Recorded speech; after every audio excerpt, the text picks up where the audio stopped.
Começa agora, Chico Xavier, um homem chamado amor. Apresentação, Sérgio Vilar e André Vilar.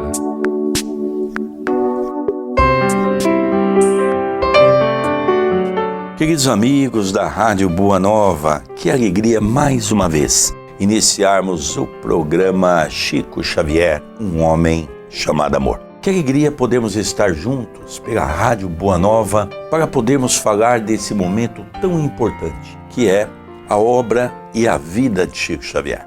Lógico que nós não temos aqui como interesse enaltecer Chico Xavier, mas mostrar que é possível cada um de nós, pelo nosso esforço, pela nossa dedicação, fazer um pouquinho a mais, mostrando que esse grande baluarte deixou uma grande obra aqui na Terra. Tudo bem com você, André Luiz? Tudo bem, querido Sérgio. Cumprimentamos os nossos rádio ouvintes e rogamos aos bons espíritos que nos inspirem, que nos acompanhem em mais este programa. Hoje a lição do livro Lindos Casos de Chico Xavier, do professor Ramiro Gama. Como eu sempre disse, esse livro não é, e sempre continuarei a dizer, que não é um livro de biografia, é um livro de autobiografia, porque Chico Xavier passou a ele todas essas mensagens. Hoje, uma lição muito bonita, Solilóquio de um suicida. Na noite de 7 de março de 1948, Chico Xavier encontrava-se com alguns amigos no alto do Cruzeiro, em Belo Horizonte. Desse ponto admirável, extenso panorama se descortinava. Noite clara e suave, um amigo lembra a prece e o grupo ora. Alguém da vida espiritual conosco, Chico? Interrogou um companheiro do sul de Minas, depois da oração. Sim, disse o médium, vejo um homem chorando ao seu lado. O nome dele? João Guedes.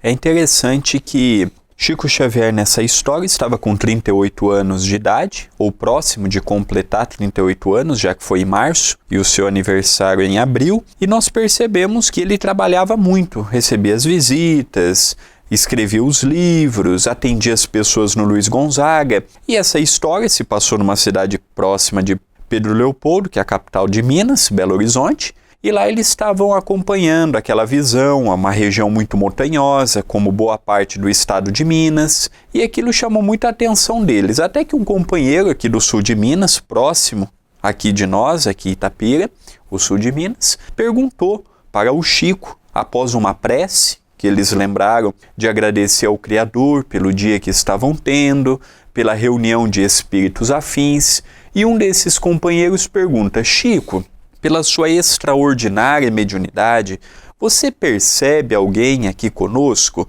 E esse mesmo companheiro que perguntou ouviu a resposta do Chico, percebo uma pessoa ao seu lado chorando. E o Chico declina o nome desta pessoa. Eu gostaria aqui de enfatizar para o nosso rádio ouvinte a belíssima mediunidade de Chico Xavier. Lógico que esse companheiro do sul de Minas, que é citado nessa mensagem, onde o professor não coloca o seu nome, logicamente tem aqui um fator muito interessante para a nossa análise. Esse, com certeza, era médium e ele estava sentindo a presença de um espírito. E ele pergunta isso ao Chico. É interessante que nós vamos ver no discorrer da mensagem que mediunidade extraordinária de Chico Xavier. A grande maioria dos dirigentes espíritas tem sensibilidade. Uma pergunta dessa para um dirigente espírita que tem sensibilidade, às vezes não tem visão, às vezes não escuta, ele vai dizer, olha, é natural, os espíritos estão aqui ao nosso lado, então sempre estão aqui conosco.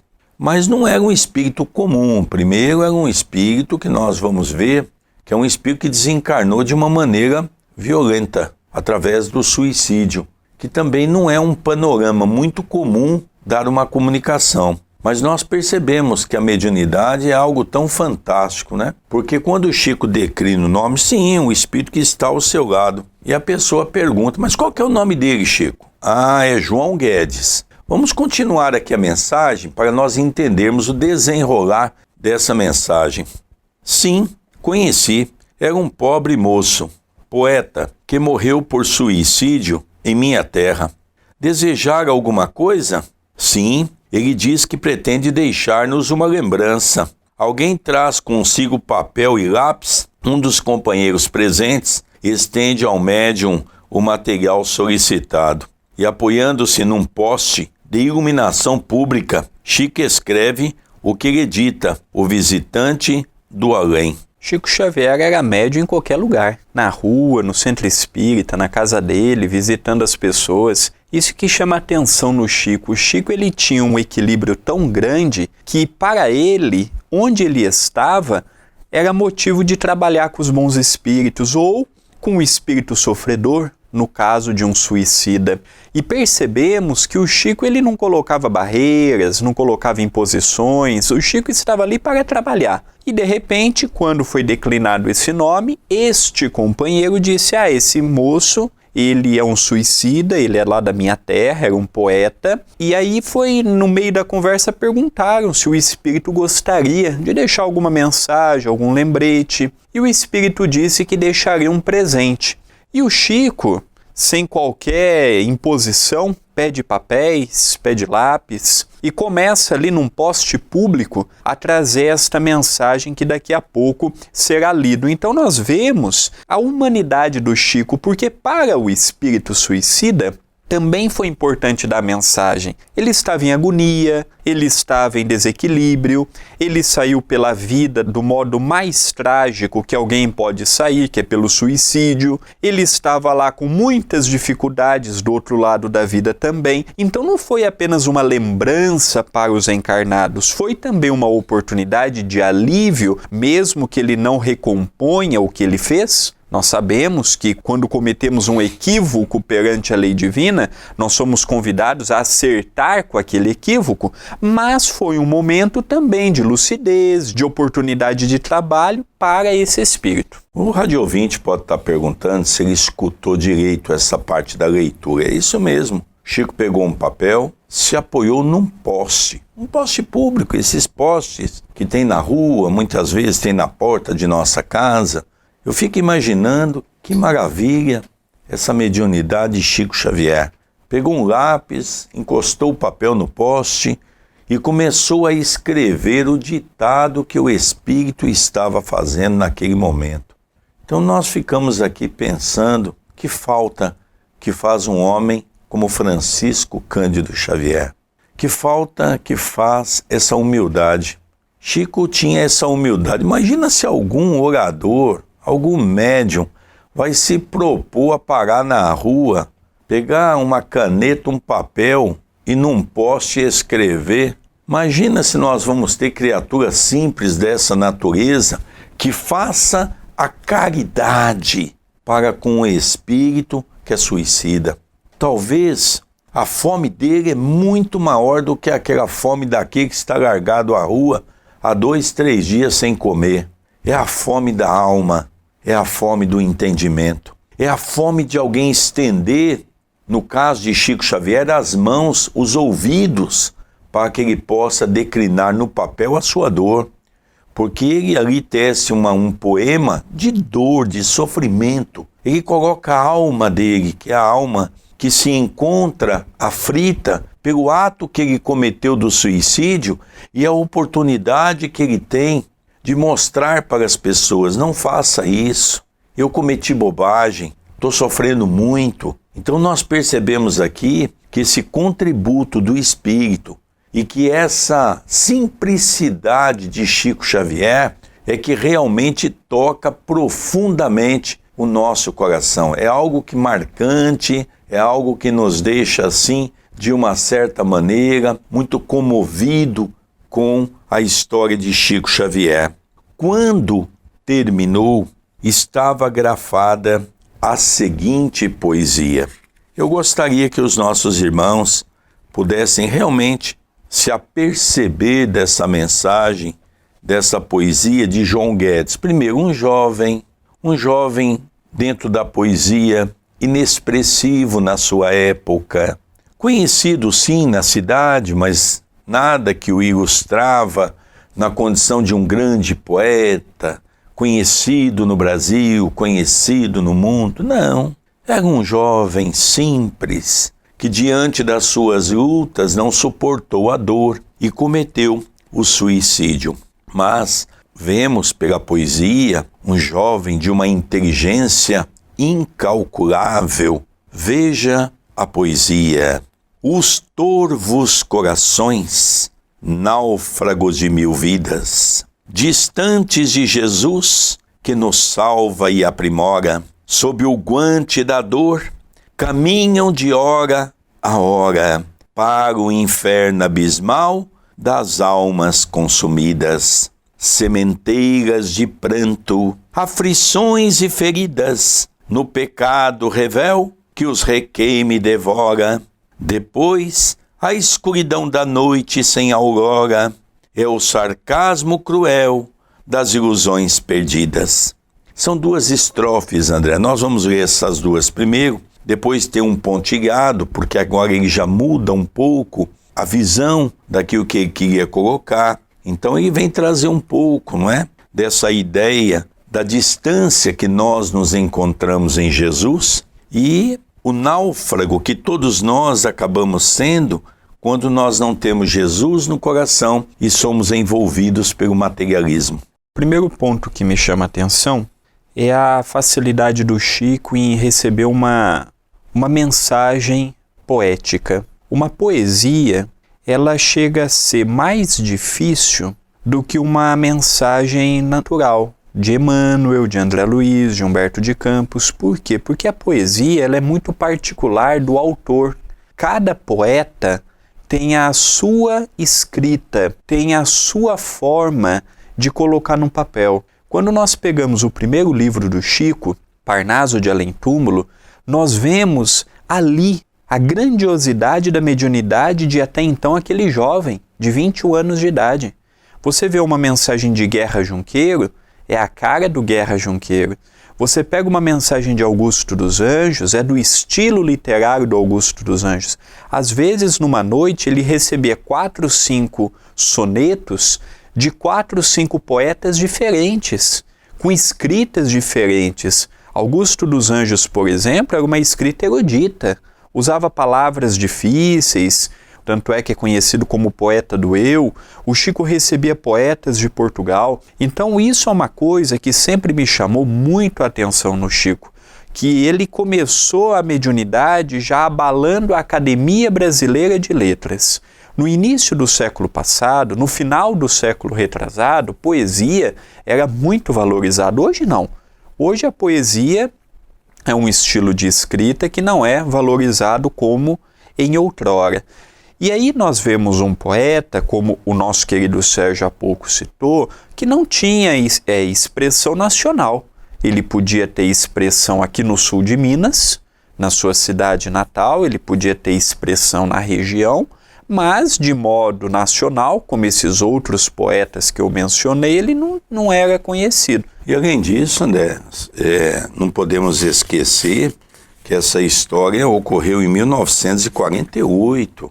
Então, nessa época, nós não tínhamos toda essa abundância de informações que nós temos hoje através das mídias sociais. Então, nós não tínhamos um Instagram, não tínhamos um Facebook.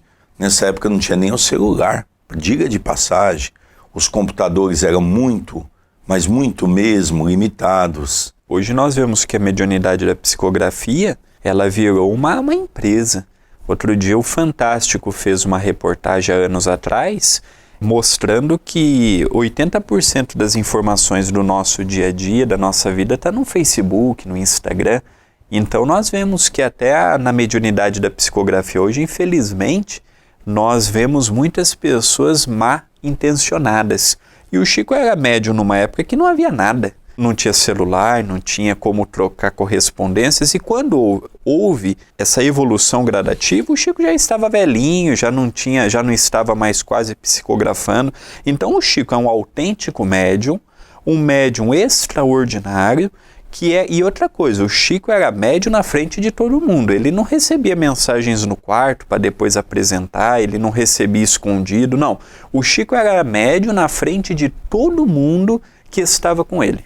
Eu gostaria também de realçar dois pontos que me chamou a atenção essa poesia. São 2 blocos, vamos dizer assim. Cada bloco contém 2 estrofes. Nós lemos uma porque são 2 estrofes diferentes, são 2 blocos diferentes, melhor dizer, cada um contém 2 estrofes. O primeiro bloco nós vamos definir exatamente a dificuldade que esse espírito teve. Dentro dessas dificuldades, ele coloca o pranto, ele coloca as aflições, a ferida aberta, diante de um pecado que queima, devora, percebeu-se a escuridão da noite, percebeu que não tem aurora quando nós cometemos equívoco, ele percebeu que tem muito sarcasmo cruel, porque realmente os espíritos se aproveitam muito desses espíritos que vão como suicida, e ele percebeu que há uma ilusão perdida. Uma ilusão porque achava-se que a morte resolveria todos os seus problemas. E vem a ilusão perdida porque percebeu que não resolveu o problema e, o pior, agravou-se o problema para ter que resolver ali na frente. Aqui ele coloca a distância de Jesus. O quanto nós estamos distante de Jesus. Ele coloca a palavra náufragos, que mais ou menos nós nos encontramos aqui na Terra nessa condição diante da vida.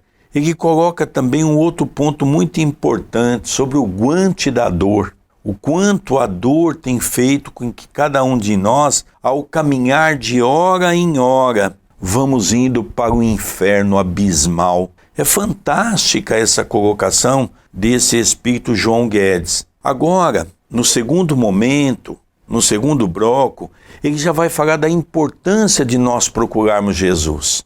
Seja no plano físico, seja no plano espiritual, ele já vai agora entoar a necessidade de sair desse abismo, sair da condição de um náufrago, para entrar numa condição de salvamento. E nós sabemos que salvar-se é só com Jesus. Fora ele, nós não conseguimos. E o jovem João Guedes diz assim: alma triste que eu trago, ensandecida e errante, por que fugiste assim no milagroso instante? Por que rogar mais luz, se estranha, te sobrevas? Ah, mísera que foste, hesitante e covarde, não lamentes em vão, nem soluces tão tarde. Procuremos Jesus além de nossas trevas. João Guedes. Nós vemos que ele conta um pouquinho da desilusão com o suicídio. Como já foi dito pelo nosso querido Sérgio, ele imaginava que naquele instante infeliz, tudo cessaria com a morte. Seus problemas, suas dúvidas, seus dilemas, suas complicações.